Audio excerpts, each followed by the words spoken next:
First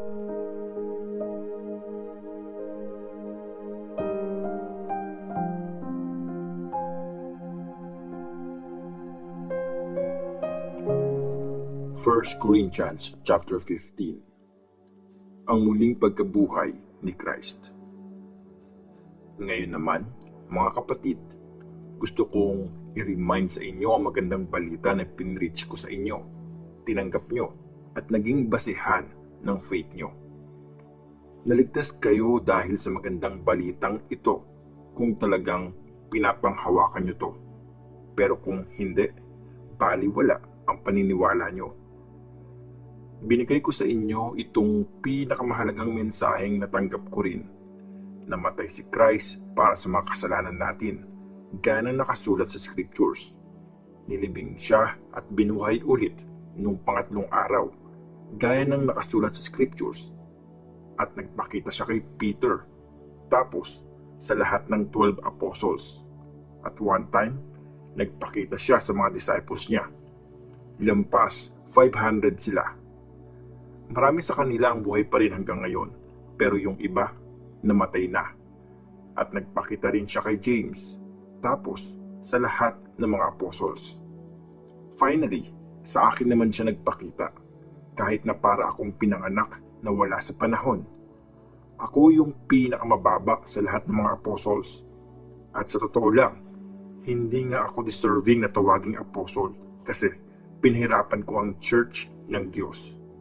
Pero dahil sa sobrang kabutihan ng Diyos, ito na ako ngayon at hindi naman nasayang ang binigay niyang kabutihan sa akin. Ang totoo nga niyan, mas masipag akong nagtrabaho kaysa sa kahit sinong apostol. Though hindi ko yun nagawa na sarili ko lang. Nagawa ko yun dahil sa Diyos. Sobrang bait niya sa akin. Kaya nga, hindi na mahalaga kung ako man yung nag-preach o sila. Ang mahalaga, ito yung pinipreach namin at ito ang pinapaniwalaan nyo. Ang muling pagkabuhay. Ngayon, kung pinipreach namin na nabuhay ulit si Christ, bakit may ilan sa inyo na nagsasabing hindi muling bubuhayin ang mga patay? Kung totoo yan, edi hindi rin muling binuhay si Christ. At kung hindi muling binuhay si Christ, walang kwenta ang pinipreach namin at baliwala rin ang faith nyo. At kung totoo nga yung sinasabing hindi muling bubuhayin ang mga patay, lalabas na nagsisinungaling kami tungkol sa Diyos. Kasi sinabi naming binuhay si Christ galing sa kamatayan, pero hindi naman pala. Kasi kung hindi muling bubuhayin ang mga patay, hindi rin binuhay ulit si Christ. At kung hindi muling binuhay si Christ, walang sense ang faith nyo at namumuhay pa rin kayo sa mga kasalanan nyo.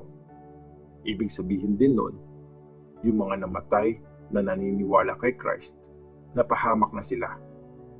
Kung para lang sa buhay na ito ang pag-asang meron tayo kay Christ at wala nang iba pa, tayo ang pinakakawawa sa lahat ng tao sa mundo.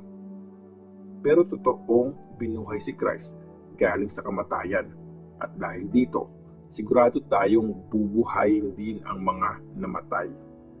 Kung dahil sa isang tao kaya na-experience ang kamatayan, ganun din. Dahil sa isang tao kaya ma-experience ang muling pagkabuhay ng mga namatay na.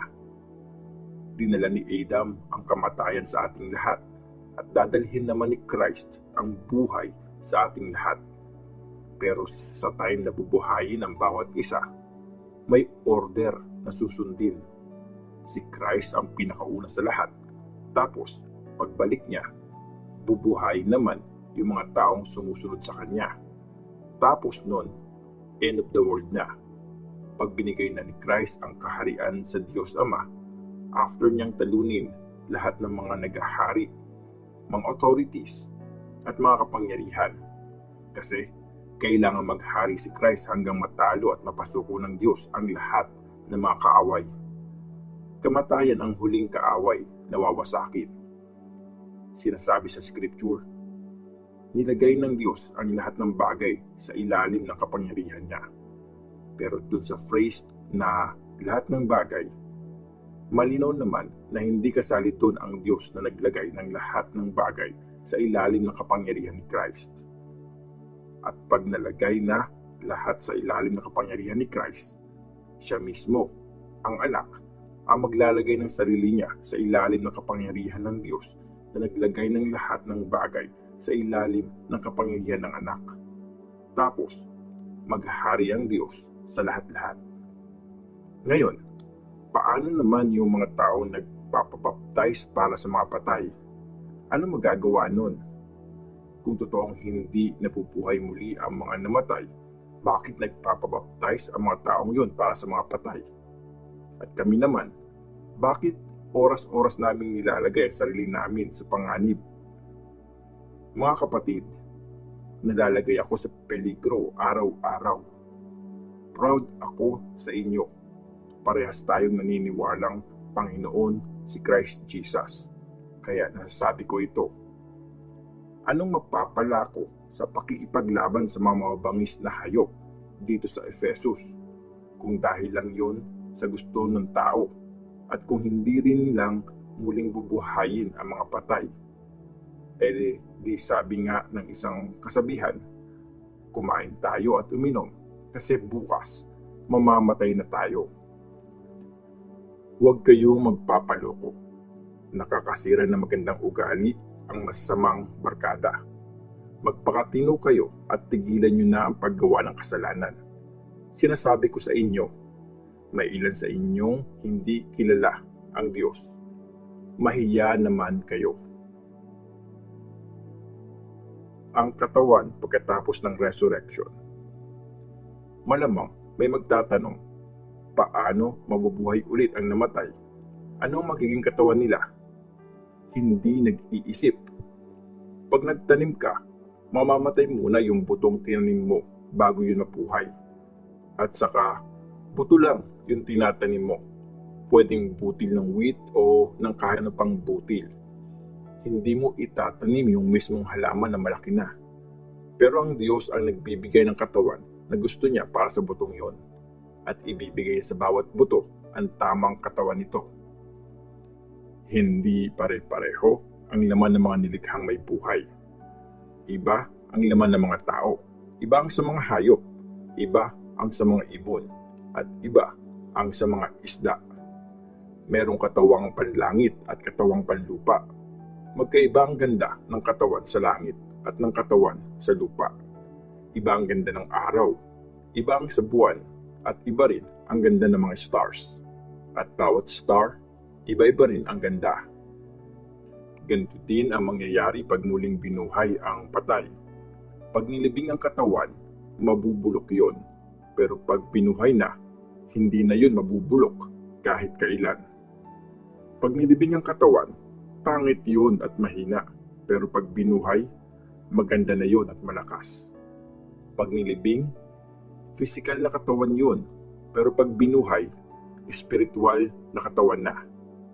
Merong physical na katawan, kaya meron din namang spiritual na katawan. Nakasulat nga sa scripture, yung unang tao na si Adam, nilikha siyang may buhay. Pero yung huling Adam naman ang espiritong nagbibigay buhay. Hindi spiritual ang nauna. Physical muna bago ang spiritual. Galing sa lupa ang unang Adam kasi nilikha siya mula sa lupa. Galing naman sa langit ang pangalawang Adam. Ang mga nasa lupa ay may katawang gaya ng galing sa lupa. At ang mga nasa langit ay may katawang gaya ng nanggaling sa langit. Kung paanong kagaya tayo ng taong gawa sa lupa, magiging kagaya rin tayo ng tao na galing sa langit. Ibig kong sabihin, mga kapatid, walang parte sa kaharian ng Diyos ang mga gawa sa laman at dugo, at hindi pwede magkaroon ng katawang di nasisira ang mga katawang nasisira. Pakinggan nyo itong mystery na ito. Hindi lahat sa atin ay mamamatay, pero pag tunog ng huling trumpet, babaguhin tayong lahat sa isang iglap lang, parang kurap lang ng mata. Kasi pag tunog ng trumpet, bubuhayin ang mga patay at di na sila mamamatay ulit. Tapos, babaguhin tayong lahat. Kasi ang katawang nasisira, papalitan yun ng di nasisira. At yung namamatay, papalitan ng di namamatay. At pag nangyari na to, pag napalitan na ng katawang di nasisira yung nasisira, at napalitan ng di namamatay yung katawang namamatay, magkakatotoo na yung nakasulat sa scripture. Natalo na ang kamatayan, kumpleto na ang tagumpay. Nasaan o kamatayan ang tagumpay mo? Nasaan o kamatayan ang kamandag mo? Galing sa kasalanan ang kamandag na kamatayan, at galing sa law ni Moises ang kapangyarihan ng kasalanan. Pero salamat sa Diyos na nagpapapanalo sa atin sa tulong ng Panginoon nating si Jesus Christ. Kaya nga, mga kapatid, maging matatag kayo at huwag magpapatinag. Lagi kayong magsipag sa paglilingkod sa Panginoon kasi alam niyong hindi nasasayang ang mga efforts niyo para sa Kanya.